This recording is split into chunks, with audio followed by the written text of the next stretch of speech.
Secretary General will preview this week's meetings of foreign ministers, and then he'll take your questions. Secretary General. Good afternoon. Over the next days, NATO foreign ministers will discuss urgent security issues. We face the most dangerous world in decades, growing global competition, war in Ukraine, and renewed conflict in the Middle East.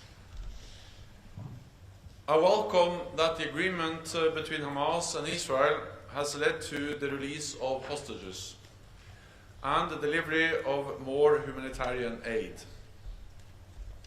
I call for an extension of the pause. This would allow for much needed relief to the people of Gaza and the release of more hostages.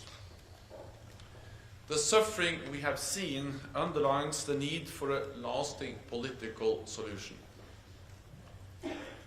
NATO allies are present in the wider Middle East region, including through our capacity building mission in Iraq. We have seen drone and rocket strikes on US positions in Syria and Iraq, as well as attacks on commercial shipping. This underlines the risk of escalation. Iran must rein in its proxies. Tomorrow, ministers will address Russia's destabilizing actions in Ukraine and beyond. Russia has brought war back to Europe, and it seeks to destabilize our democracies with cyber attacks, disinformation, energy blackmail, and even migration. In recent weeks, Moscow has been facilitating the arrival of migrants at Finland's border with Russia, prompting the closure of border crossing points, using migration as a tool to put pressure on a neighbor and a NATO ally. NATO stands in solidarity with our ally Finland, and I welcome that Frontex is helping to bolster Finland's borders. At our ministerial, allies will also address the challenges China presents to our security. I welcome recent discussions between China and allies. Dialogue is important, and we must seek opportunities to work together on a range of issues, including climate and arms control. China is not an adversary, but Beijing's actions challenge our security, and we must work together to respond. We will also address the situation in the Western Balkans. We have seen serious violence in northern Kosovo, divisive and secessionist rhetoric in Bosnia-Herzegovina, and malign attempts to sow dissent, including from Russia. Together with the EU High Representative, we will discuss ways to enhance stability in the region. NATO has already added 1,000 extra troops to Kosovo, and we are examining a more enduring increase of our presence in Kosovo. Belgrade and Pristina must re-engage in the EU-facilitated dialogue. Stability depends on all sides choosing dialogue and diplomacy over conflict and chaos.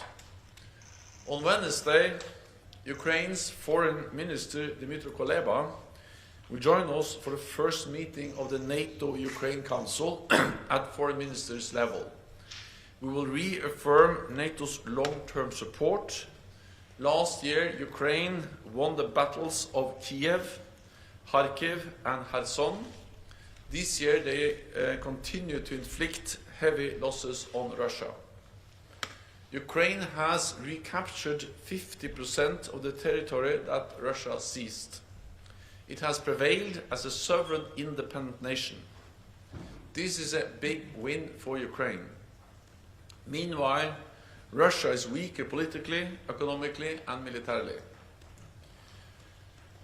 Ukraine continues to fight bravely. We continue to support them. This month, Germany and the Netherlands pledged 10 billion euros for Ukraine. Romania opened an F-16 training center for Ukrainian pilots. Allies, including the US and Finland, are sending more air defenses and ammunition to protect Ukrainian cities from Russian attacks. And 20 allies have now formed an air defense coalition for Ukraine. Allies agree that Ukraine will become a member of NATO. At our meeting, we will agree recommendations for Ukraine's priority reforms, as we continue to support Kiev on its path to NATO membership. Finally, on Sweden. Sweden's membership will make NATO stronger and all of us safer. So I welcome that the Turkish parliament has begun its ratification process. I count on Turkey and Hungary to complete the ratifications as soon as possible. The time has come. With that, I'm ready to take your questions. So we'll start with Swedish radio in the second row, please. Mr. Secretary General, how does the statement from the leader of the Swedish Democrats that he wants to stop the construction of new mosques, even confiscate and demolish mosque buildings, affect the possibilities of a final decision soon on a Swedish NATO membership in Turkey? And what do you think about the statement in general?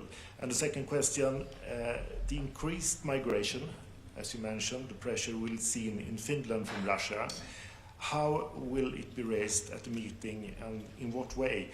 Is it comparable with the situation with Belarus 2 years ago, according to you? Thank you. So first on the last, on the Finnish border. Well, I think it's too early to say how to what degree this is the same as we saw on the border with Belarus. But I think what we can say is that this is yet another example of how Russia is using migration as a tool to try to put pressure on other countries in Europe. Therefore, I'm in close contact with the Finnish government. They have briefed us on the situation, and we are of course following very closely what happens around the Finnish border. Having said that, I'm absolutely confident that the Finnish authorities are able to deal with this situation themselves, also with the support they get from the EU border agency Frontex, so far there has been no request for any NATO increased involvement on this situation, and of course border control is something which is done by border authorities and by national authorities in NATO allied countries like in Finland. Then on the statement from the Swedish also leader of the Swedish political party, I will just say that I will not go into domestic discussions, but I believe in freedom of religion, but freedom of expression, and these are also core NATO values: democracy, freedom, democracy, and these are actually fundamental rights which shall be protected throughout the alliance. What matters for for Sweden's NATO membership is the fact that Sweden, as a government, as a nation, has delivered on what they pledged. Sweden promised in Madrid and also later on in Vilnius to step up its fight against terrorism, step up its cooperation with Turkey, and also to remove restrictions on arms control, and that's exactly what Sweden has done.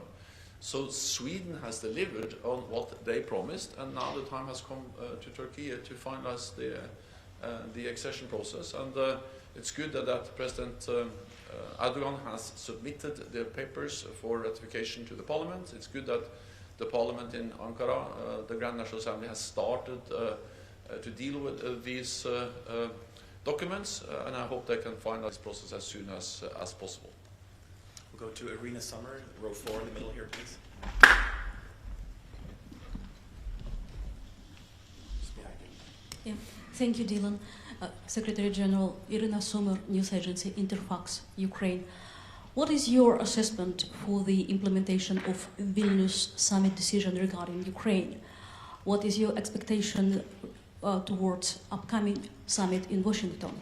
And what Ukraine have to do to get a good result there? Thank you.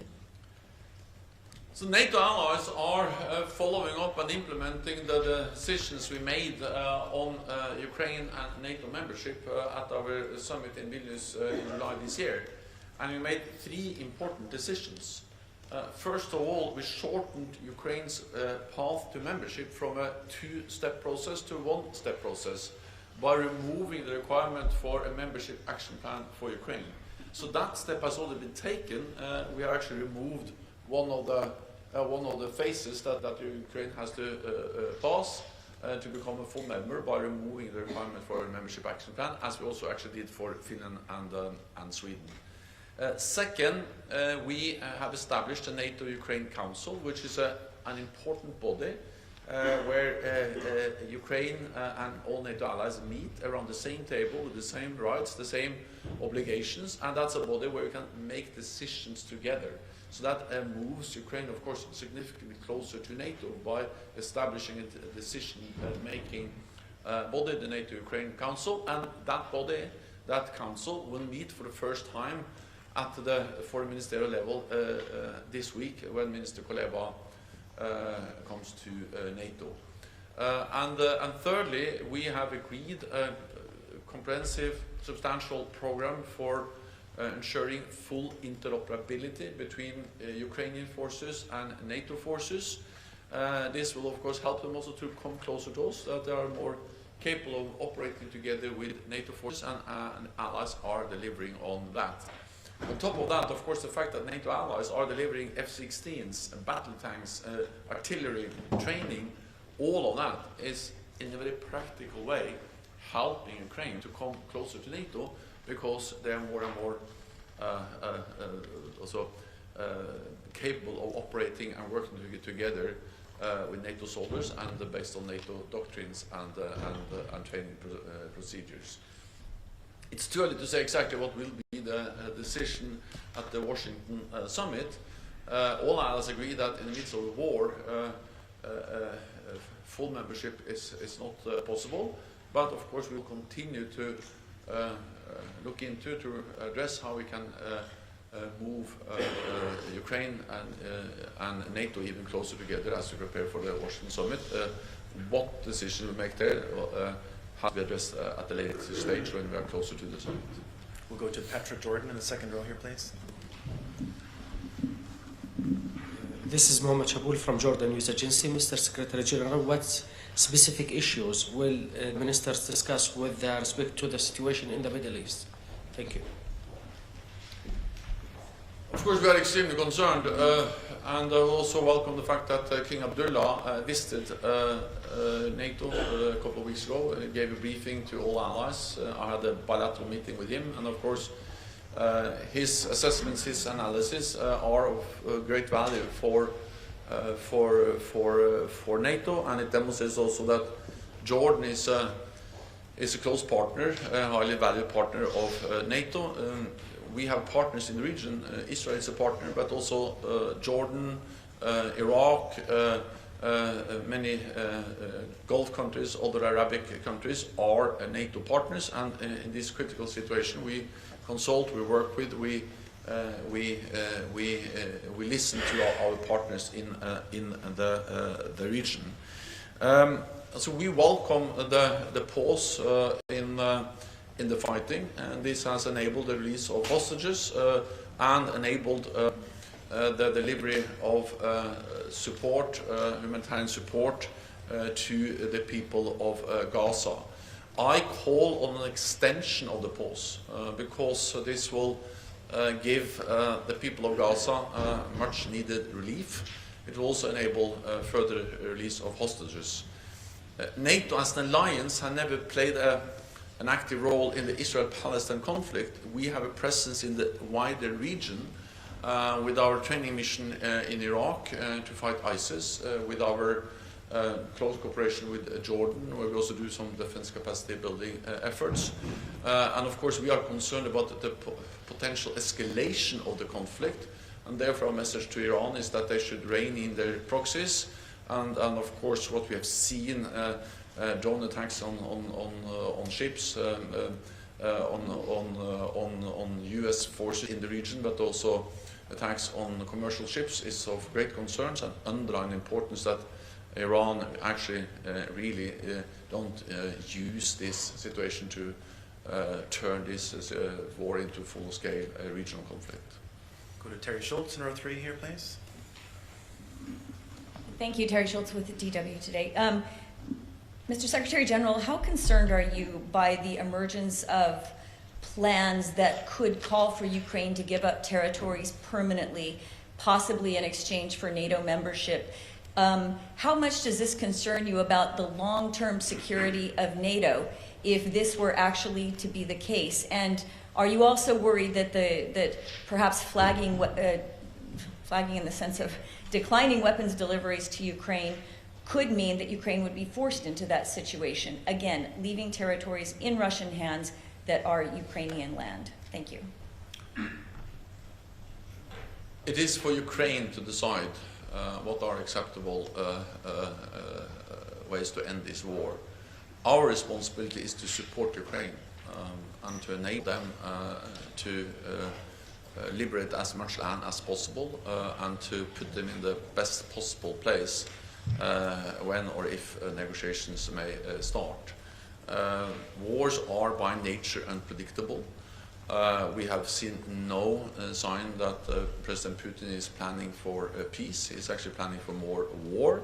So what we do know is that the more military support we provide to Ukraine, the stronger their position will be on the battlefield, and the stronger their position will be on a potential negotiating table. I think we have to also recognize that Ukraine has already made big or achieved big victories.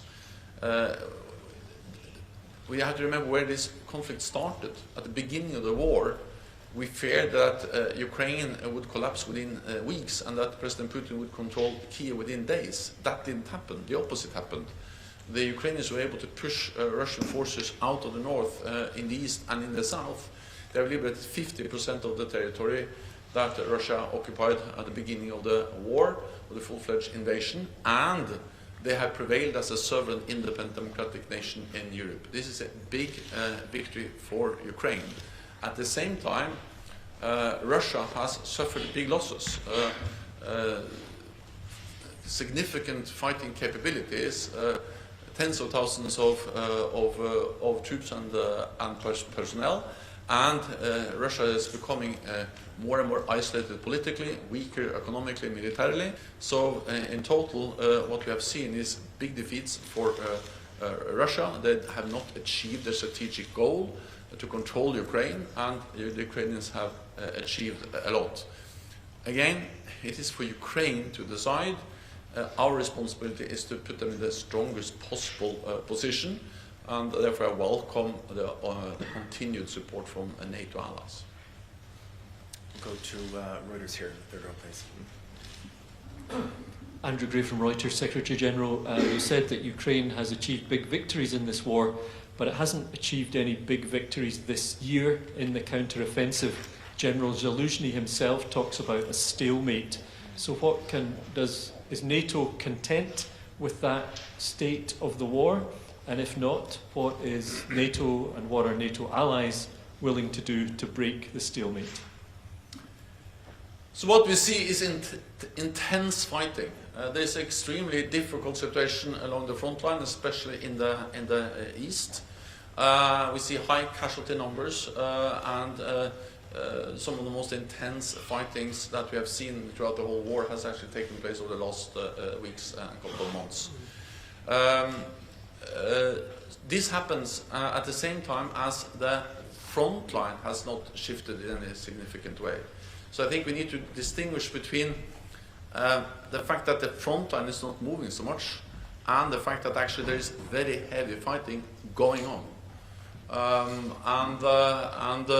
Again, we are impressed by the bravery, the competence of the Ukrainian forces, and also their ability to actually strike behind the Russian lines, deep into Russian-controlled territory.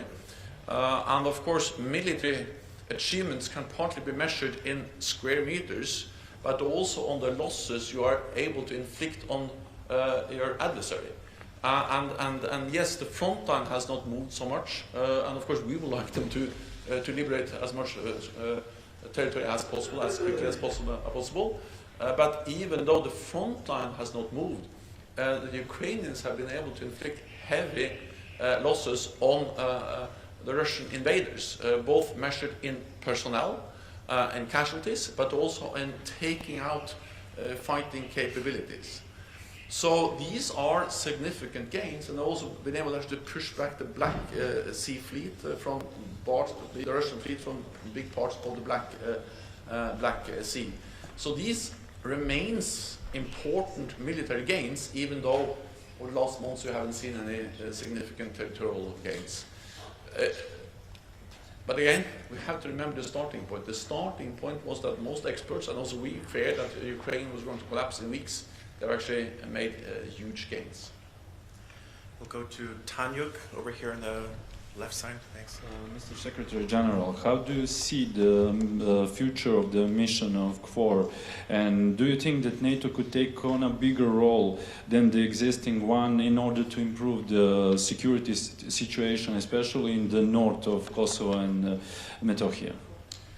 I just visited Kosovo, I also visited Serbia and other countries in the region, Bosnia-Herzegovina, North Macedonia, and I met with the leaders from the whole region.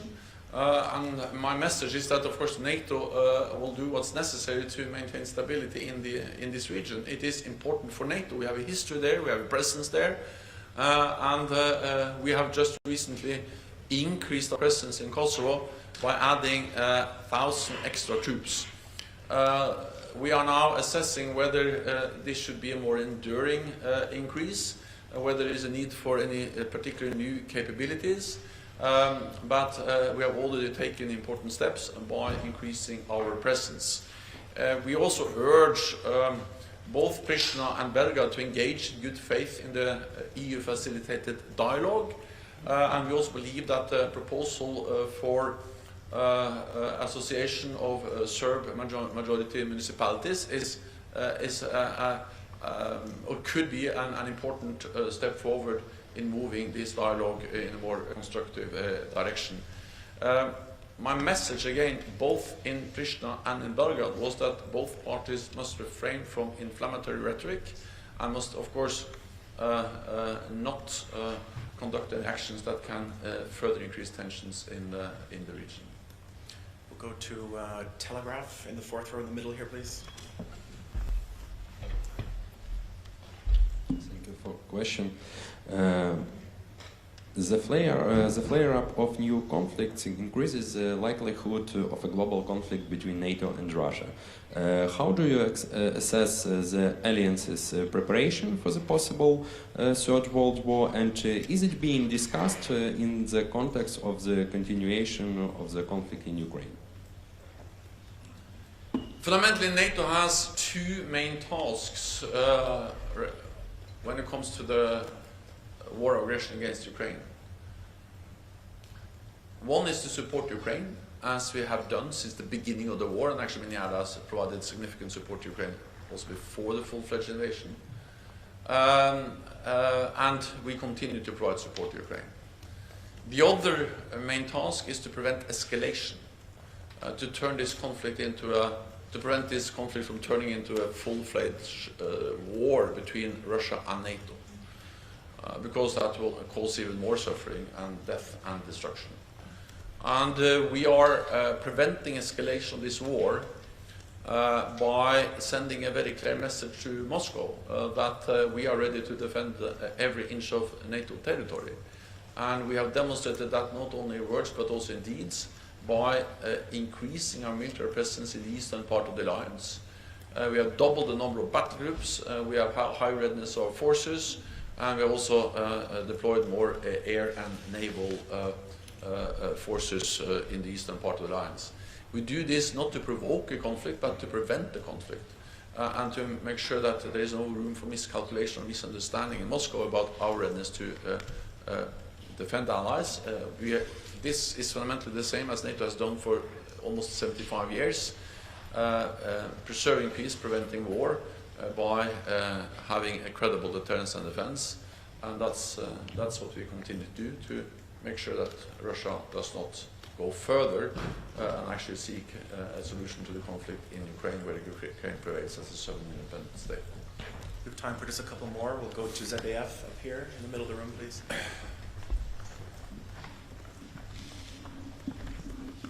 Thank you very much. Florian Neuhan, ZDF German TV. Mr. Stoltenberg, once again on Turkey. You yourself have raised the hopes that Turkey Sweden could celebrate its accession to NATO on this foreign ministerial, but now again Turkey has disappointed and hasn't delivered. Are you disappointed? I mean, President Erdogan himself has promised to you a rapid accession process. Are you disappointed, and what can you do to accelerate this process? So I would have liked to see a more speedy ratification process. That's no secret, and that's has been my message now for several months. I actually made it clear several months ago that the time has come to ratify not only Finland but also Sweden, and therefore I have continued to engage with the Turkish leadership, including a phone call with President Erdogan a few weeks ago, underlining the importance of finalizing the ratification of Sweden's membership. After my phone call with President Erdogan, he decided to submit the protocols for ratification to the Turkish Parliament. That was an important step, and it was also good news when the Speaker of the Parliament decided to submit the papers directly to the Foreign Relations Committee, and the Foreign Relations Committee had their first take on the protocols, the papers of ratification. I think it's a couple of weeks ago. Then, of course, I would like them to finalize that, and that's exactly what I have communicated many times, because Sweden has delivered, NATO has delivered on what we promised, and now it's time for Turkey and Hungary to finalize the process. Because we have to remember that Turkey has legitimate security concerns. No, there are some terrorist attacks.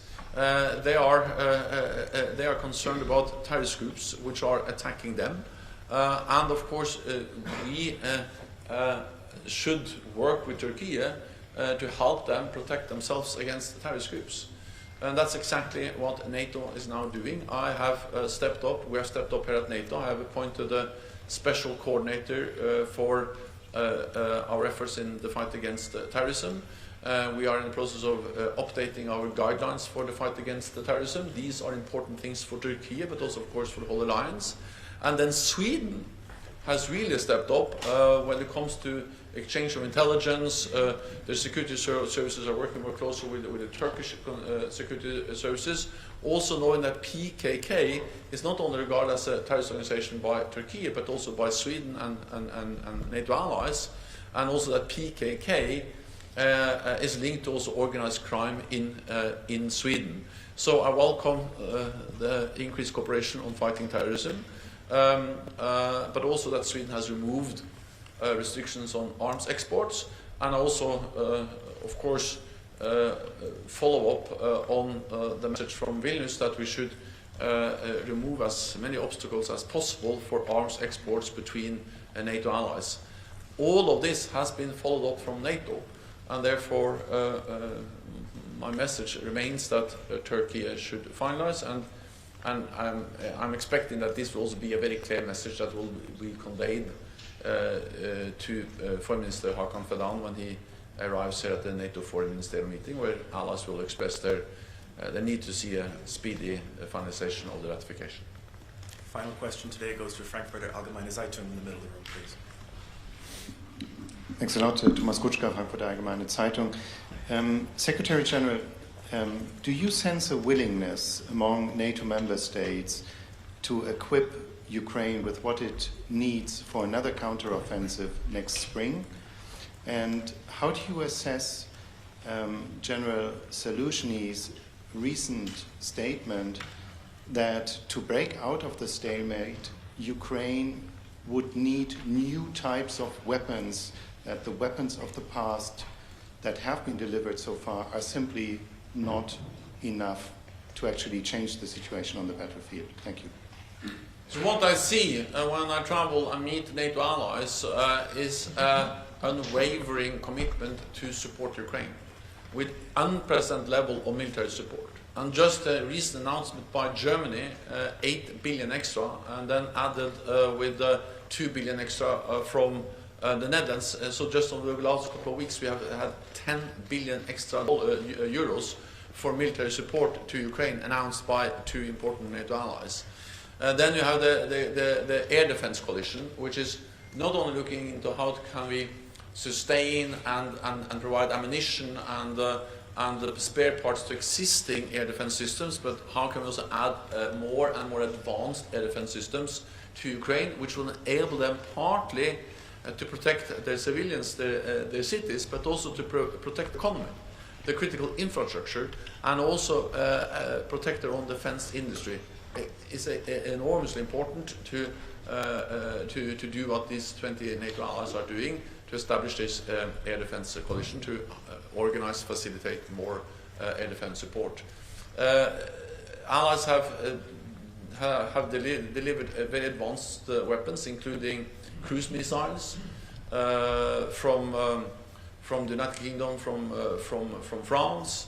And allies also providing a lot of other modern types of weapons, and then of course we have also the establishment of the training facility in Romania for training F-16 pilots. So overall I see a very strong commitment from NATO allies to really provide military support and a wide range of types of weapons.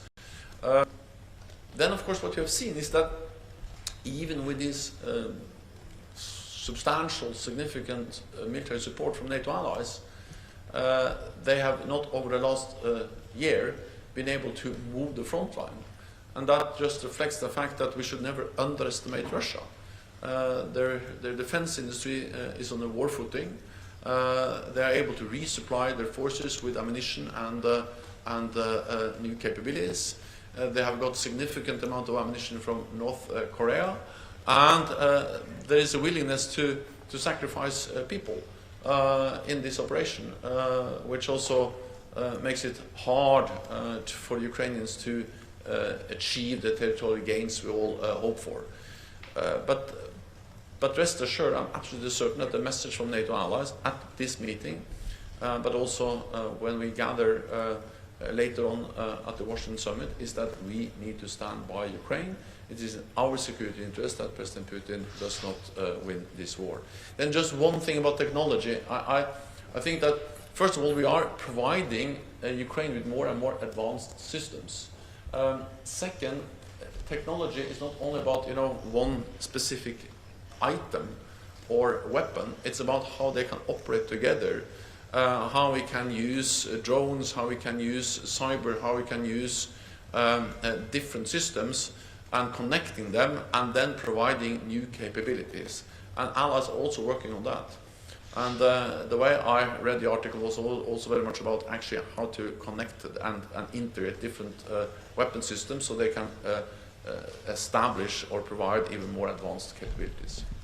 I'm afraid that's all we have time for today. There will be several other opportunities this week. See you tomorrow. Thank you. Thank you so much.